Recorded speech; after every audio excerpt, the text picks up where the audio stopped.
নিত্যপণ্যের বাজার পরিস্থিতি জানাতে নোয়াখালী থেকে যুক্ত হচ্ছেন সহকর্মী মাওলা সুজন। সুজন, সারা দেশে ডিম সহ অন্যান্য পণ্যের দাম বেড়েছে, নোয়াখালীর অবস্থা কেমন দেখছেন, কি বলছেন ক্রেতা বিক্রেতারা, তাদের প্রতিক্রিয়া সম্পর্কে জানতে চাই। জেসিকা, আপনি যেমনটি বলছিলেন নিত্য পণ্যের বাজার নিয়ে, তো আমি এখন এই মুহূর্তে দাঁড়িয়ে আছি নোয়াখালী পৌর বাজারে, যেটি শহরের একমাত্র খুচরা বাজার।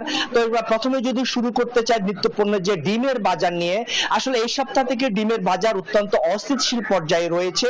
গত সপ্তাহে যেখানে ডিম বিক্রি হয়েছিল 8.5 থেকে 9 টাকা দরে প্রতি পিস, সেখানে আজকের বাজারে এটি বিক্রি হচ্ছে প্রায় 11 থেকে প্রায় 12 টাকা দরে বা 13 টাকা দরে, কোনো কোনো দোকানে চাইতে বেশি রাখা হচ্ছে। তো প্রতি হালি ডিম বিক্রি হচ্ছে 50 থেকে 52 টাকা হালি দরে। তার সাধারণ ক্রেতারা জানিয়েছেন আসলে একটা সিন্ডিকেটের কারণে বা অসাধু ব্যবসায়ীদের কারণে ডিমের বাজারে অস্থিতিশীল পর্যায়ে রয়েছে।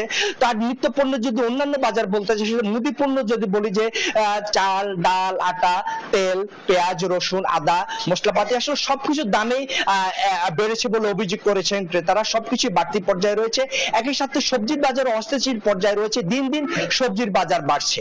অন্যদিকে মাছের বাজারও রয়েছে অশান্ত পর্যায়ে, এবং একই সাথে মুরগির বাজার এবং গরুর মাংসের বাজার রয়েছে অশান্ত পর্যায়ে।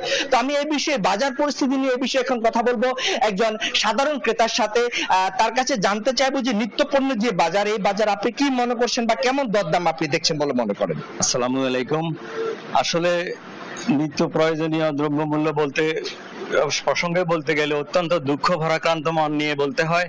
সমস্ত নিত্য প্রয়োজনীয় জিনিস আমাদের মতো মধ্যবিত্ত এবং নিম্ন মধ্যবিত্ত শ্রেণীর মানুষের জন্য ক্রয় ক্ষমতার অনেক বাইরে। আমরা বিভিন্ন দুই একটা আইটেম কিনতে গেলে অন্য আইটেম কেনার মতো অবস্থা থাকে না। প্রত্যেকটা জিনিসের দাম আমাদের মতো সাধারণ শ্রেণীর পাবলিকের ক্রয় ক্ষমতার অনেক বাইরে। আমরা যে আমাদের যে বিভিন্ন ইউটিলিটি বিল দেওয়া, তারপরে ছেলে মেয়েদের পড়ালেখা, অসুখ বিসুখ ওষুধপত্র সব মিলিয়ে আমরা খুবই হিমশিম অবস্থায় আছি, খুব হিমশিম খাচ্ছি। আমরা আমাদের প্রয়োজনীয় কেনাকাটা আমরা করতে পারতেছি না, একটা কিনলে আরেকটা কিনতে পারতেছে না। এইভাবে প্রত্যেকটা নিত্য প্রয়োজনীয় এবং যেগুলো নিত্য প্রয়োজনীয় নয়, প্রত্যেকটা জিনিসের দামই এক কথায় বলতে গেলে আমাদের মতো সাধারণ পাবলিকের ক্রয় ক্ষমতার বাইরে। ধন্যবাদ আপনাকে। যেমনটি বলছিলেন তিনি যে সাধারণ ক্রেতা হিসেবে যে তাদের যে সীমিত আয়ের দ্বারা তারা নিত্য প্রয়োজনীয় দ্রব্যের সাথে তাদের যে অন্যান্য খরচ আছে সেটার সাথে তারা সঙ্গতি না হওয়ার কারণে তারা খুব হিমশিম পর্যায়ে রয়েছেন।